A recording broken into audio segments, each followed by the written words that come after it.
এবার যে খবরে আমরা চোখ রাখবো, শান্তা পালের আরো কীর্তিফাঁস। ভুয়ো নথি ব্যবহার করে ঋণ নেয় শান্তা। রাষ্ট্রায়ত্ত ব্যাংক থেকে ঋণ নিয়েছিল। স্টার্ট আপ ব্যবসার জন্য ঋণ নেয় শান্তা। শুধু তাই নয়, তার ভারতে থাকার মেয়াদ ফুরোয় আগেই 2023-এ ফুরিয়ে যায় তার ভিসার মেয়াদ। 2 বছর ধরে অবৈধভাবে ভারতে থাকছিল শান্তা। তার ভারতীয় নথিতে 2020 সালের তারিখ। শান্তা কিভাবে ভারতীয় পরিচয়পত্র পেল, কাদের মাধ্যমে এলো ভারতীয় এই পরিচয়পত্র, সেই দিকেই নজর তদন্তকারীদের। এ বিষয়ে আরো বিস্তারিত জানবো। সরাসরি রয়েছে আমাদের প্রতিনিধি সঞ্জনা লাহিড়ী। সঞ্জনা, এ তো বিস্ফোরক তথ্য। আমরা কিছুদিন বেশ কয়েকবার দেখিয়েছি সেই খবর যে জাল নথি, জাল পাসপোর্ট, জাল ভোটার কার্ড, জাল আধার কার্ড।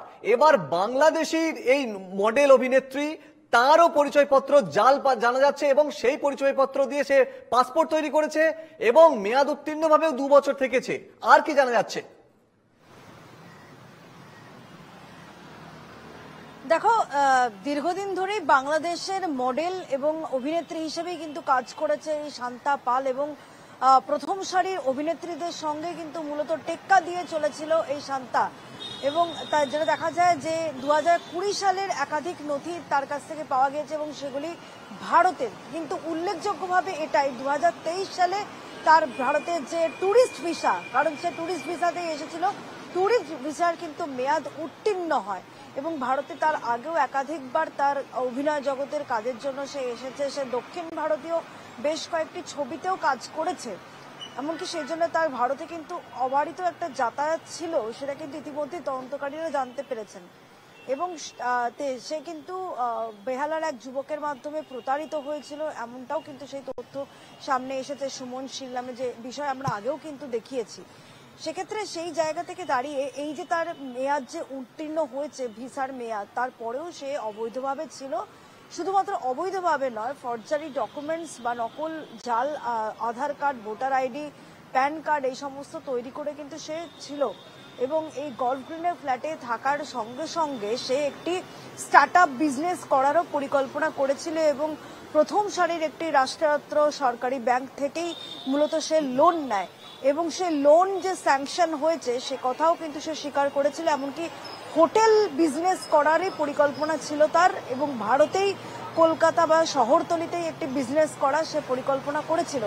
তেমনি সেরকম জমি দেখা বা ঘরবাড়ি দেখা সেই কাজও কিন্তু সে শুরু করেছিল, যেমনটা তদন্তকারীদেরকে সে জানিয়েছে। এর পাশাপাশি যেটা দেখা যাচ্ছে যে তার মা বাবা গ্রেপ্তারের সময় এই অভিযুক্তের মা বাবা সেও কিন্তু ওই ফ্ল্যাটে ছিল। তার মা বাবা কি হিসেবে ছিল, তাদের কাছ থেকে কি কি ডকুমেন্টস পাওয়া, যে সমস্ত ডকুমেন্টস পাওয়া গিয়েছে সেগুলোই কিন্তু মূলত তদন্তকারীরা এখন খতিয়ে দেখছেন যে সেখানে কোথাও কোনো জাল বা নকল কোনো কিছু রয়েছে কিনা। কারণ এই শান্তা যে যুবককে বিয়ে করেছিল, আশরাফ নামে যে যুবককে, সে কিন্তু জানতো না যে শান্তা একজন বাংলাদেশি। সেক্ষেত্রে সে যখন জানতোই না সে বাংলাদেশি, তারপরেও তার ফ্ল্যাটে এসে শান্তার মা বাবা থেকেছে। সেক্ষেত্রে কোথাও গিয়ে কি শান্তার হাজবেন্ডের বা বর্তমান হাজবেন্ডের মনে কি কোনো সন্দেহ তৈরি হয়নি, সেগুলোই কিন্তু মূলত তদন্তকারীরা খতিয়ে দেখছেন। এবং শান্তা কি উদ্দেশ্যে এসেছিল সেটা কিন্তু এখন মূল দেখার বিষয় যে বাংলাদেশের একজন নামকরা অ্যাক্ট্রেস তাকে কেন শহর কলকাতায় গা ঢাকা দিয়ে এবং নকল নথিপত্র তৈরি করে। সঞ্জনা, তুমি আমাদের সঙ্গে থাকো। প্রাক্তন পুলিশ কর্তা নজরুল ইসলাম রয়েছেন আমাদের সঙ্গে। নজরুল বাবু, এনকেটিভি বাংলায় আপনাকে স্বাগত। একটা বিষয়, এ বিস্ফোরক অভিযোগ, শান্তা পাল, তাকে গতকাল গ্রেপ্তার করা হয়েছে, তিনি বাংলাদেশি। এখন যে নতুন তথ্য পাওয়া যাচ্ছে যে 2023 সালে মেয়াদ শেষ হয়ে গেছে ভিসা, সেই ভিসা মেয়াদ উত্তীর্ণ ভিসাতে 2 বছর কাটিয়ে দিল ভারতবর্ষে। পাশাপাশি 2020 সালের ডেট দেওয়া যে তারিখ, সেই নথি দিয়ে তিনি একাধিক নথি বানিয়েছেন এবং তিনি রাষ্ট্রায়ত্ত ব্যাংক থেকে লোন নিয়েছেন স্টার্ট আপ ব্যবসা করবেন বলে। কিভাবে দেখছেন এই বিষয়টাকে? এটা তো খুব পরিষ্কার, আমাদের প্রশাসনে যে দুর্নীতি আছে সেখানে কিছু পয়সা ঘুষ দিলে কাজ হয়ে যায়, কিন্তু যারা সত্যিকারে ব্যাংক থেকে লোন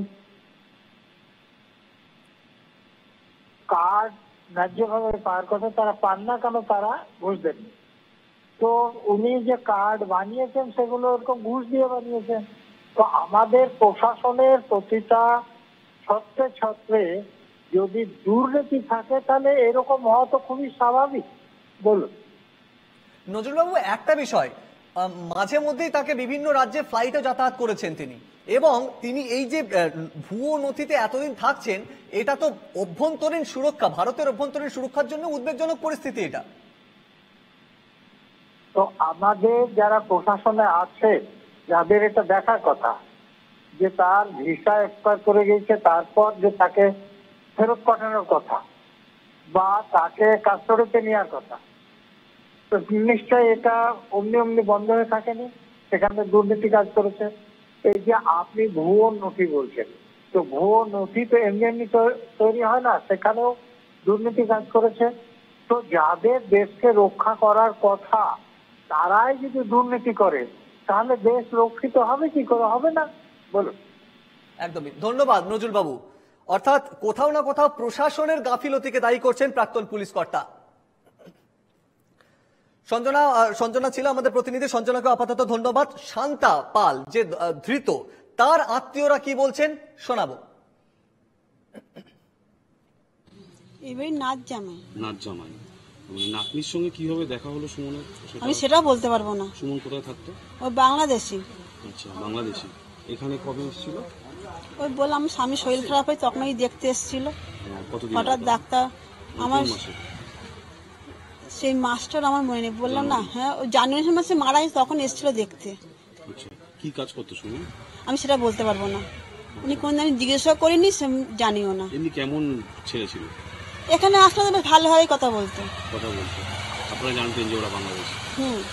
আচ্ছা, এখানে ওরা কি প্রপার ওয়েতে বাংলাদেশ থেকে এখানে ঢুকেছিল বলতে পারবেন? বললাম আমি সেটাও বলতে পারবো না, কি করে ঢুকেছে না এসে কি করে এসে সেটাও বলতে পারবো না। আপনাদের নাতনি এখন কোথায়? সেও তো এখানে নেই। ও এসে এখানে থাকে না, সুমনের সঙ্গে থাকে? বাচ্চা কাচ্চা ছিল সুমনের? হ্যাঁ, একটা মেয়ে ছিল বাচ্চা। সুমন কি কাজ করতো আমি বলতে পারবো না, না এখন থাকতো না। ওই বসুন্ধরা পার্কে করে থাকতো, আমি সে বাড়িতে হ্যাঁ ভাড়ায় থাকতাম, এখন যাই উনি বলতে কত বছর ওখান বাংলাদেশ থেকে এখানে এসেছে আপনি জানেন? না, আমি বলতে পারবো না, বললাম না। আপনাদের যে এর সঙ্গে বিয়ে হয়েছে কতদিনের আলাপ আপনাদের? আমি সেটাও বলতে পারবো না, সাথে তারা বাংলাদেশেই থাকতো।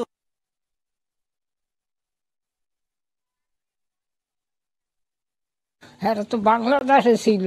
ওরা কি বাংলাদেশি সুমন? হ্যাঁ সুমন বাংলাদেশি? হ্যাঁ, আচ্ছা, তা বিয়ে করেছে কোথায়? ওইখানেই বিয়ে হয়েছে, ওইখানেই মেয়ে নাকি বিয়ে দিয়ে গেছে, আমরা তো জানি না। তা আপনার নাতনি যে সে বাংলাদেশে গেল কি করে? ওর মা নিয়ে গেছে।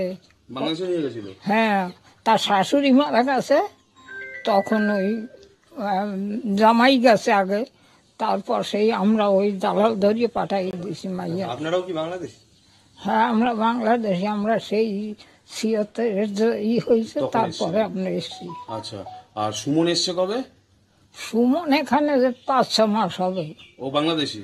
হ্যাঁ, ওইখানে কি আধার কার্ড করিয়ে চলে এসেছে? তাও তো জানি না। ও কি এখানে ভোট দেয় এখানে এসে?